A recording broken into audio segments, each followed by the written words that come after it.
प्यारे बच्चों, हम पढ़ रहे हैं भिन्न, और ये भिन्न का ये 5वां क्लास है। फ्रैक्शन 05 है ना, फ्रैक्शन FRAC 05 इसका कोड है। यहाँ पर 8/12 का सरलतम रूप है। इस भिन्न का 8/12 का आपको सरल रूप लिखना है। तो 4 विकल्प दिए हैं, 8/8, 12/4, 2/3, 1/2। क्या है इसका सरल रूप? यदि आप इस चीज को नहीं जानते हैं तो पूरे क्लास तक बने रहिए, आप आराम से इस चीज को जो है जानना शुरू कर देंगे, और कहना चाहिए आपका जितना भी प्रश्न इस प्रकार से सरलतम रूप वाला आएगा आपसे बन जाएगा। देखिए, इसके पहले हमने तुल्य भिन्न बनाया, जिसमें तुल्य भिन्न बनाने के लिए क्या हुआ कि अंश और हर में जो है समान संख्याओं का गुणा किए। अभी क्या करना है, 8/12 में हम इसको सरल करेंगे। क्या ये कट सकता है क्या ऊपर नीचे को, और उससे जो है हम भाग निकाल सकते हैं क्या? एक समय ऐसा आएगा कि हम ऊपर नीचे को और नहीं कटा सकते, मतलब उससे हम भाग निकाल नहीं सकते, तो फिर वो सरल रूप हो जाएगा। जैसे बोलते हैं कि नहीं, कोई भी पदार्थ का जो सूक्ष्म अणु है, अविभाज्य अणु, उसको परमाणु कहा जाता है। अब वह 2 टुकड़ों में नहीं बटेगा, तो वैसे ही इस भिन्न को सरल रूप लिखना पड़ेगा।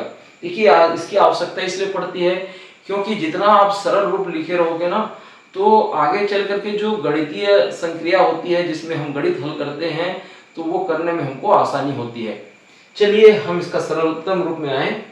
8/12 में हम कितना का ऊपर नीचे भाग करें तो वो एकदम सरल हो जाए। तो इसके लिए आप क्या कर सकते हैं, आप इसके लिए देखिए, पहला तो चेक कीजिए क्या अंश और हर किसी संख्या में भाग जा रहे हैं कि नहीं। दोनों में जाना चाहिए, ऐसा नहीं है कि कहना चाहिए ये 12 जो है 3 में जा रहा है तो 8 जो है तो नहीं गया, तो 3 का प्रयोग नहीं करना है।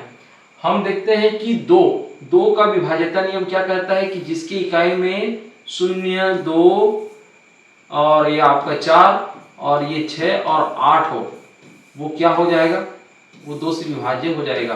तो यहाँ 8 है और इसकी इकाई में 2 है, मतलब 8 है और 2 है, तो ये क्या हो जाएगा आपका 2 से विभाज्यता नियम के अनुसार ये जा रहा है। ठीक है, तो हम पढ़ते हैं 2 चौक 8, 2 चौक 8 और 2 छिक्का 12। यहाँ पर जो मैंने काटा ना, वो एक्चुअल में जैसे तुल्य भिन्न को हमने क्या किया था, ऊपर नीचे 2 का गुणा किया था, वैसे ही हम यहाँ पर हम भाग दे रहे हैं ऊपर नीचे समान संख्या का। 2 का कर रहे हैं हम भाग, 2 का इसीलिए क्योंकि दोनों कट रहा है 2 से, है ना। तो 8 को भाग देंगे 2 से तो उत्तर आ जाएगा 4, और 12 को 2 से भाग देंगे तो उत्तर आ जाएगा 6। तो ये 4/6, ठीक है, ये 4/6 हो गया। अब 4/6 को और सरल रूप में कर सकते हैं क्या? जी हाँ, 2 में और जाएगा। ठीक है, 2 से भाग देंगे 2, इधर भी देंगे 2 से, तो ये 4 को 2 से भाग देंगे तो 2 आएगा, और 6 को 2 से हम भाग देंगे तो आ जाएगा 3। तो ये 4/6 हो जाएगा 2/3। देखिए यहाँ पर भी आप कटा सकते हो, 2 दूनी 4 और 2 तिया 6, ये इस प्रकार से। तो यहाँ पर भी क्या आ गया, 2/3। अब क्या हम इसको और कटा सकते हैं क्या? 2 में तो ऊपर का कट जाएगा लेकिन 3 नहीं कटेगा। तो जब तक कट रहा था तब तक हम उसको कटा रहे थे, सरल से सरल हम बना रहे थे। एक स्थिति ऐसी आती है कि अब वो किसी भी संख्या से ऊपर नीचे दोनों संख्या समान संख्या से भाग नहीं जाती, या ये कहें कि कटता नहीं, तो जो नहीं कटेगा वही उस भिन्न का सरल रूप होगा। तो यहाँ पर हम देखते हैं कि कौन सा ऑप्शन जो है सही रहेगा। यहाँ पर आप देख पा रहे हो कि तीसरा जो ऑप्शन है 2/3, ये इसका सही आंसर है।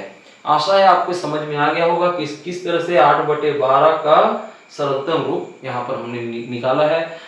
और इसी तरीके से आप हमसे जुड़े रहिए। नेक्स्ट टाइम के लिए हम फ्रैक्शन का जो 6वां क्लास है वो लेकर के आ रहे हैं, आप हमारे साथ बने रहिए।